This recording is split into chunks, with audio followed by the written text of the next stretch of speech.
हरिओम। अच्छा स्वास्थ्य कौन नहीं चाहता। हर कोई चाहता है कि मैं स्वस्थ रहूं, सुंदर रहूं, बलिष्ठ रहूं, दीर्घायु बनूं और सबसे बड़ी चीज मैं उत्साहित रहूं। ये सब निर्भर करता है हमारे खान पान और हमारी दिनचर्या पर, और इससे भी ज्यादा हमारी सोच पर।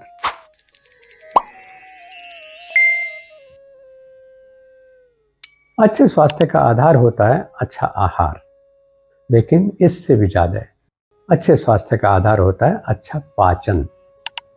अगर हमारी पाचन शक्ति ठीक से काम नहीं कर रही है, पाचन के सिस्टम अगर ठीक से काम नहीं कर रहे हैं, तो फिर अच्छा पाचन नहीं हो सकता। पेट ठीक होना चाहिए, और पेट में गड़बड़ी जो होती है वो बहुत तरह की होती है। अल्सर हो जाता है, कॉन्स्टिपेशन हो जाता है, कोलाइटिस हो जाता है, डायरिया हो जाता है, डाइसेंट्री हो जाती है, और इनके कारण होते हैं हमारा गलत खान पान और गलत दिनचर्या। तो हमें अगर स्वस्थ रहना है तो हमारा डाइजेस्टिव सिस्टम, पाचन का तंत्र ठीक होना चाहिए। हमारी जो अंतःस्रावी ग्रंथियों के रसस्राव हैं वो सटीक होने चाहिए, ठीक होने चाहिए। हमारा शरीर से वायु का उपद्रव नहीं होना चाहिए, यानी वायु का उपद्रव भी कॉन्स्टिपेशन को पैदा कर देता है। कॉन्स्टिपेशन के जो बहुत सारे कारण हैं, उनमें सबसे मुख्य कारण है हमारा देर तक सोना। एक अच्छे साधक को, या कहिए कि एक ऐसे व्यक्ति को जो ये चाहता है कि मेरा स्वास्थ्य बहुत अच्छा रहे, तो उसको सुबह ब्रह्म मुहूर्त में उठ जाना चाहिए। अगर ऐसा करते हैं तो बहुत सी चीज़ों से, बहुत सी बीमारियों से हम अपने आप ही बचे रह जाते हैं। क्योंकि जो सुबह 4 बजे के आसपास का समय है, जो लोग उस समय जग जाते हैं, उनको वायु से, कुपित वायु से जो जो रोग हो सकते हैं, उन सब से उसकी बचत हो सकती है। चाहे वो जोड़ों की समस्या है, चाहे वो पेट में गैस की समस्या है, चाहे वो अफारे की समस्या है, चाहे वो हार्ट की समस्या है, चाहे वो हमारे हेडेक की समस्या है, माइग्रेन की समस्या है। ऐसी समस्याओं का अंबार, सब चीज़ों से हम बचे रह सकते हैं अगर हम ब्रह्म मुहूर्त में जगें। इसके साथ ही हमारी नाभि अगर ठीक से काम करती रहेगी तो भी हमारे पेट का सिस्टम ठीक बना रहता है। ये नाभि की जो गड़बड़ है, इससे भी हमें कब्ज भी रहता है, इससे ही हमें उदरशूल भी होता है, यानी पेट में दर्द भी रहता है, और इससे ही हमें दस्त भी लग जाते हैं। तो इससे भी हमें जागरूक रहना ज़रूरी है। तो फिर हम क्या करें? थोड़ा सा बदलाव लाते हैं अपने आहार में, थोड़ा सा बदलाव लाते हैं अपने अभ्यास में। आज जो हम अभ्यास बताएंगे वो खास तौर से कॉन्स्टिपेशन के ऊपर ही आधारित है, लेकिन जो अभ्यास ऋषियों ने हमें सिखाए, या जो अभ्यास कुछ समय पहले, मान लिया मैंने ही आपको कुछ बताया हो, तो उसमें और आज में थोड़ा सा अंतर होगा। और अंतर इसलिए होगा कि आज जिन लोगों ने ये कॉन्स्टिपेशन की समस्या बताई, तो उनके साथ कुछ चीज़ें जुड़ी हुई हैं, और वो जुड़ी हुई हैं कि अगर हम शंख प्रक्षालन करना सिखाएं तो वो कर नहीं सकते, क्योंकि उनसे बैठा नहीं जाता है, घुटने साथ नहीं दे रहे हैं। तो घुटने साथ नहीं दे रहे हैं तो फिर अभ्यास वो होने चाहिए जिनमें घुटने की समस्या वाला व्यक्ति भी लाभान्वित हो सके, कि उनसे बैठा नहीं जाता, या उनसे कूदा नहीं जाता, उछला नहीं जाता, घुटने साथ नहीं दे रहे हैं, तो उनके लिए भी।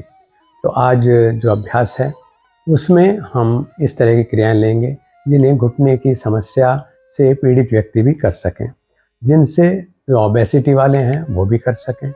सबके लिए जो फायदेमंद है उस क्रिया को हम आज लेंगे। साथ ही थोड़ा सा खान पान का ध्यान रखेंगे, और खान पान में विशेष रूप से जो षड रस होते हैं ना, तो वो हमें सेवन करने चाहिए। और उनमें जो रस हम सेवन नहीं करते हैं, वो मैं आज कहूँगा कि उनका सेवन शुरू करें। और उसमें है एक कषाय, यानी कसैला जो आहार है, वो भी हमारे लिए बहुत ज़्यादा ज़रूरी है। जिन लोगों को कॉन्स्टिपेशन हो, तो ज़रूरी नहीं है कि वो दवाई ही लें, वो एक चीज़ आती है जिसको हम हरीतिका बोलते हैं, हर्रे बोल देते हैं, और उसको साधारण बोलचाल की भाषा में हरड़ भी कहते हैं। कई तरह की होती है हरड़, लेकिन छोटी हरड़ आपके लिए है, और उसमें कोई कलाकारी नहीं करनी है, कोई दवाई तैयार नहीं करनी है। केवल पंसारी के यहाँ से या जो हर्बल मेडिसिन हैं उनके यहाँ से, मेडिकल स्टोर होते हैं हर्बल के भी, तो उनके यहाँ से छोटी हरड़ सूखी होती है बिल्कुल, वो आप खरीद लीजिएगा, 200 ग्राम ला करके रख लीजिएगा। वो सबके लिए अमृत है, और आपको दिन में 2 से 3 हरड़ चूसने का काम करना है। केवल कोई ट्रीटमेंट नहीं उसको देना, केवल हरड़ को धोया और अपने मुंह में डाल लिया, चूसते रहे। पौने घंटे से 1 घंटे के अंदर वो खत्म हो जाएगी। और बहुत अच्छा हो कि आप उसे भोजन के बाद, यानी जो आप आहार लेते हैं उसके बाद चूसें, तो जब वो खत्म हो जाए तब आप पानी का सेवन कर सकते हैं, वो आपके लिए बहुत अच्छा है। दूसरी चीज़, जिन लोगों को कॉन्स्टिपेशन रहती है, क्योंकि आहार और अभ्यास दोनों साथ साथ चलते हैं तब ज़्यादा बेहतर होता है, क्योंकि आहार की गड़बड़ से तो बीमारी होती है। तो इसलिए दूसरा अभ्यास, जो आहार है उनको लेना है, एक चूर्ण बना लेना है। सनाए एक पत्ती होती है लंबी सी, और सनाए की पत्ती वो ले लें 50 ग्राम। सनाए की पत्ती 50 ग्राम ली, उससे दुगनी सौंफ ले लें, यानी 100 ग्राम सौंफ ले लें, और उससे भी दुगना यानी 200 ग्राम मिश्री ले लें। मिश्री बोल रहा हूँ मैं। तो सनाए की पत्ती 50 ग्राम और जो सौंफ है वो 100 ग्राम, और 200 ग्राम हो गया आपका मिश्री। इनको हम पाउडर बना लेते हैं, चूर्ण बना लेते हैं, और रात्रि को सोने से पहले थोड़े से गुनगुने पानी के साथ इसको 1 चम्मच भर, यानी 60 ग्राम के लगभग, 6 ग्राम के लगभग सेवन कर लिया जाए। तो सुबह को इससे भी पेट साफ होगा, और जो अभ्यास है उससे आंतों के सिस्टम को इम्प्रूव करने का मौका मिलेगा, और कॉन्स्टिपेशन जो है वो परमानेंटली आपकी ख़त्म हो जाएगी। अब सवाल ये है कि हम अभ्यास कौन से करें। पहले 2 अभ्यास तो हमें इसमें खड़े होकर के करने हैं, जिसमें मृणाल आसन और दूसरा स्कंध आसन, ये 2 आसन हम करेंगे। इसके बाद फिर हम लेट करके कुछ अभ्यास करेंगे, और उसके बाद आप कहेंगे कि बस अब हम इतना रोज़ कर लिया करेंगे। और जब आप ऐसा करेंगे तो मैं आपको गारंटी दे दूंगा कि आपके पेट का सिस्टम इम्प्रूव होगा, कॉन्स्टिपेशन नहीं रहेगी, और आपको हल्कापन महसूस होगा। तो पहला काम हम इसमें ले रहे हैं मृणाल आसन। तो मृणाल आसन के लिए अपने हाथों को हम इस तरह से सामने ला करके उंगलियों को आपस में फंसा लेते हैं, और सांस भरते हुए हाथों को सामने खींचा और इसको ऊपर ले गए, ऐसे, इतना काम। और यहाँ पर केवल जैसे कमल का फूल हवा के झोंके के साथ दाएं बाएं लहलहाता रहता है, बस ऐसे ही हम ऊपर हाथों को खींचे रखते हुए दाहिनी तरफ जाएं, और ऐसे ही बाएं तरफ जाएं। ठीक है, इसी तरह से लगातार 5 से 10 बार तक आप इसको दोनों तरफ करें, लेकिन पूरी क्रिया में हाथ ऊपर को खींचा रहना चाहिए, ये विशेष रूप से ध्यान देना है। फिर अपने हाथ को वापस ले आते हैं, जैसे मैं ले आया। आसान सी चीज़ है, लेकिन जब तक हाथ ऊपर खींचा नहीं रहेगा और जब तक श्वास निरंतर नहीं रहेगा तब तक इसका प्रभाव नहीं होगा। जितने भी अभ्यास मैं आज आपको बताऊंगा उनमें मुख्य चीज़ यही है कि श्वास, हर स्टेप में आपको नया सांस लेना है, यानी श्वास को जारी रखते हुए, श्वास में कोई ध्यान मत दीजिए, बस अभ्यास करिए। दूसरे अभ्यास में हम क्या करते हैं कि हाथों को सामने की तरफ ऐसे लिया, कंधे की चौड़ाई में ही हाथ रखेंगे, और कूल्हे से नीचे के हिस्से को, यानी पैरों को स्थिर रखते हुए ऊपर वाले हिस्से को हम, यानी धड़ वाले हिस्से को दाएं और बाएं घुमाएंगे, ऐसे कि जब मैं दाहिनी तरफ जाऊं तो मेरा दाहिना हाथ पीछे जाए और मेरा बायां हाथ जो है वो दाहिने कंधे को छू दे। जो पीछे हाथ गया है उसको मैं देख रहा हूं, यानी लंबी उंगली पे मेरी नजर है। फिर इसी तरह से वापस, और यही काम दूसरी तरफ करना। मैं बाईं तरफ जा रहा हूं लेकिन मेरा दाहिना बाजू कंधे से छू गया और मेरी गर्दन पीछे घूम करके मेरे हाथ की लंबी उंगली को देख रही है। ऐसे बिल्कुल फ्री मूड में इसको करना, सहज श्वास रखें, ये मूवमेंट हमारा होना चाहिए। जितनी दूरी तक मैंने बताया है उतनी दूरी तक मूवमेंट करने की जरूर कोशिश करनी है। इसके बाद जो हम अभ्यास बताएंगे वो है हमारा लेट करके करने वाला अभ्यास। अब हम करते हैं जठर परिवर्तन आसन। ये उत्सर्जन तंत्र को ताकत देने में बहुत महत्वपूर्ण आसन है। तो इसमें हम लेट करके इस क्रिया को करेंगे और जठर परिवर्तन का मतलब ही यह है कि पेट में उथल पुथल शुरू हो जाए, यानी उसकी स्थिति अगर कोष्ठबद्धता की है तो उससे हम बाहर निकलने की स्थिति में आ जाएं। लेट जाना है और इस अभ्यास को मतलब सभी लोग कर सकते हैं, लेकिन ये आसान आसन इसलिए बताए जा रहे हैं जिससे कि हर कोई न कर सके। यद्यपि जो लोग कभी नहीं करते उनके लिए तो ये आसन भी बहुत मुश्किल लगेगा, फिर भी करना तो है ही। इसमें अगर पूरा नहीं होता है तो थोड़ा करेंगे, लेकिन करना जरूर है। हाथों को कंधे के लेवल पर फैला ले जैसे मैंने फैलाया है। पैरों को 90 डिग्री पर हम ऊंचा उठाएंगे और उसके बाद दोनों पैरों को इकट्ठे मैं दाहिनी तरफ ले जाऊंगा और फैले हुए हाथ की को स्पर्श कर देंगे। फिर इसके बाद ऐसे ही बाईं तरफ एक बार देखें, सांस भरते हुए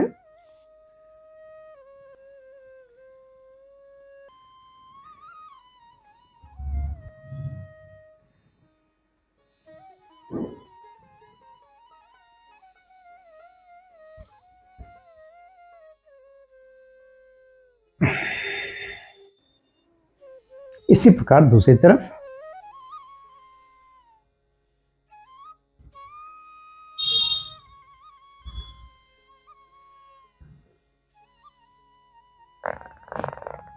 गर्दन को अपोजिट साइड में घुमा लेना और श्वास लेते रह सकते हैं।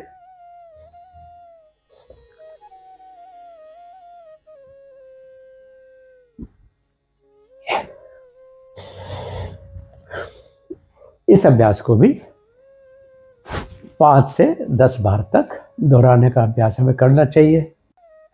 अब हम लेते हैं सर्प आसन और शलभ आसन।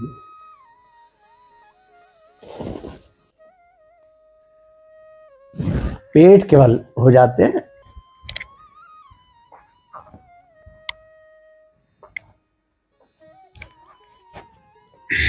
इस प्रकार से अति नहीं करनी है। हथेली कंधों के नीचे, कोहनी जमीन पर। श्वास भरते हुए चेहरे को ऊंचा उठाना,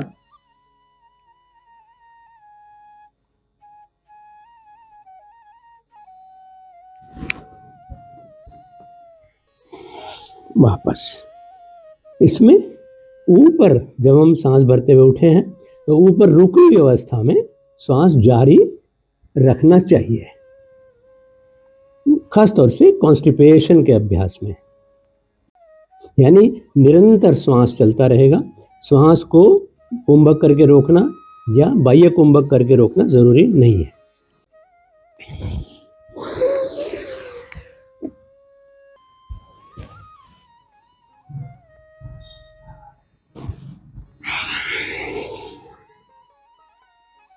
विश्राम कर लें थोड़ा सा इसके बाद, और फिर शलभ आसन। शलभ आसन विशेष रूप से आपकी सुंदरता को बढ़ाने वाला, कांति को बढ़ाने वाला, और क्योंकि बुद्धि तत्व भी इससे विकसित होता है तो कांति के साथ साथ बड़ा कांति को तो बढ़ाएगा लेकिन भ्रांति को घटाता है ये। और इसके साथ हम लेते हैं इसे इसलिए भी कि इससे कब्ज जो है वो दूर होती है। इसमें आप हाथों को जंघाओं के पास ले लें, मुट्ठी बना लें, ठोडी को मजबूत टिकाएं सांस भरते हुए, और फिर जब पैर ऊपर उठ जाए तब आप सांस लेते रह सकते हैं। और अगर नहीं सांस लेते रह सकते तो सांस भर के भी अगर रुकते हैं तो आप देखिए कि कुछ दिनों के बाद आप सांस लेते रहने का भी अभ्यास कर लेंगे।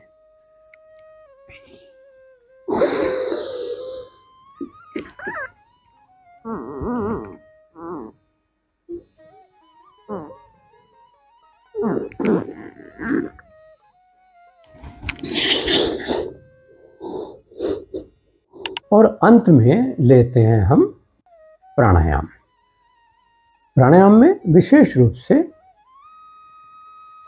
सुखपूर्वक प्राणायाम हमें करना है। सुखपूर्वक प्राणायाम हमारे स्वरों को भी नियंत्रित करेगा और उसके साथ साथ हमारी आंतों को भी रिलैक्स भी करेगा और उनको सामर्थ्यवान भी करेगा। इसके लिए ये कोई ज़रूरी नहीं है, जैसा कि मैंने पहले भी बताया कि जिन लोगों को घुटनों की समस्या है वो सोचते हैं हम तो पद्मासन में नहीं बैठ सकते। तो यात्रा हमेशा वहाँ से शुरू होती है जहाँ हम खड़े होते हैं। कुछ लोग ऐसे हैं जो उत्साह, उल्लास और ऊर्जा के साथ जिनकी यात्रा शुरू हो रही है बचपन में, यौवन में, और कुछ लोग ऐसे भी हैं जो अपनी दिनचर्या की वजह से या रुग्ण शरीर की वजह से उतने उत्साहित नहीं हैं, लेकिन उनकी यात्रा वहीं से शुरू होगी। उनको कब्ज दूर करनी है, उनको प्राणायाम करना है, उनको आसन भी करने हैं, लेकिन अपनी परिस्थिति के अनुसार। कुर्सी पे बैठ करके वो कर सकते हैं, साधारण चौकड़ी मार के बैठ सकते हैं तो वैसे कर सकते हैं। कोई बद्ध वाला जो आसन है, चाहे वो पद्मासन है ना, कि मैंने पद्मासन बांध करके ही बैठना है, ऐसा करना ज़रूरी नहीं है ज़रूरी ज़रूर, लेकिन एक दिन उस स्थिति में जब हम पहुंच जाएंगे। जब तक नहीं है तो जिस स्थिति में है उतना अभ्यास करिए। ये कोई ज़रूरी नहीं कि शलभासन मैंने अगर अभी डेमोन्स्ट्रेट किया तो आप दोनों पैरों से ही पहले दिन कर सके तो सबसे ज़्यादा अच्छा है, आपको फ़ायदा ज़्यादा होगा। नहीं है तो एक पैर से करिए तो भी आपको लाभ होगा।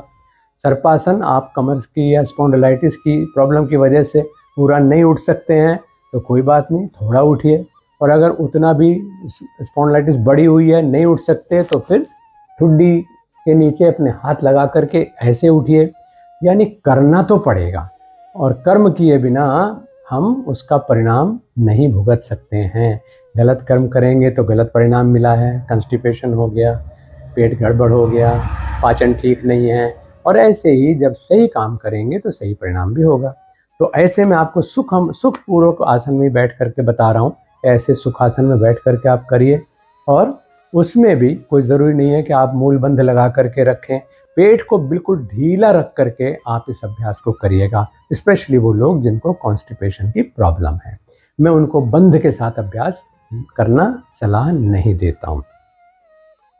आराम से बैठें, सहज होकर के बैठें और दाहिने हाथ से बाएं स्वर को कंट्रोल करें और दाहिने स्वर से इनहेलेशन यानी श्वास को आराम से भरिए, पूरे ध्यान से, पूरे आनंद से, खूब जितना भर सकते हैं। पेट को ढीला रखिए और जब लगे कि और नहीं भरा जाएगा तो अंगूठे से इस स्वर को बंद कर दें और जो बायां स्वर है उसको खोल दें और सांस को आराम से छोड़िए छोड़िए छोड़िए, पूरा छोड़िए। जब पूरा छूट जाए तब फिर इसी स्वर से सांस को भीतर भरिए, पेट ढीला रखते हुए भरिए। जब पूरा भर जाए तो फिर बायां स्वर बंद कर लीजिए और अंगूठा हटा करके दाहिने स्वर से आराम से सांस छोड़िए छोड़िए छोड़िए छोड़िए। सांस पूरा लेना है, पूरा छोड़ना है। भर करके रोकने की इसमें ज़रूरत नहीं है, छोड़ करके रोकने की भी ज़रूरत नहीं है। केवल फील करना कि हाँ अब पूरा भर गया तो मुझे दूसरे स्वर से छोड़ना है। फिर जिस स्वर से छोड़ा है उससे मैंने भरा और फिर पूरा भरने के बाद दूसरे स्वर से छोड़ना है। इस प्रकार सहज रूप में आप अभ्यास आरंभ करें। जो दिनचर्या में थोड़ा सा बदलाव मैंने बताया उसको आप करें। जो मैंने आहार के बारे में थोड़ा सा संकेत दिया है उसको आप फॉलो करें।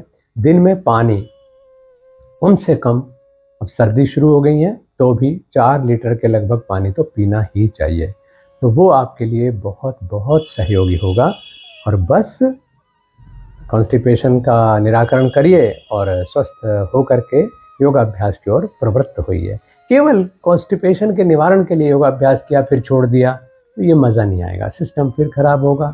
इसलिए कपड़े को उतना गंदा मत होने दो जो धुलना मुश्किल हो जाए। कपड़ा धुलने के साथ ही गंदा होने की प्रक्रिया शुरू हो जाती है, बर्तन मंजने के साथ ही मैला होने की प्रक्रिया शुरू हो जाती है। इसलिए प्रतिदिन बर्तन मांजना जरूरी है, प्रतिदिन कपड़ा धुलना जरूरी है। ऐसे ही प्रतिदिन योगाभ्यास भी ज़रूरी है।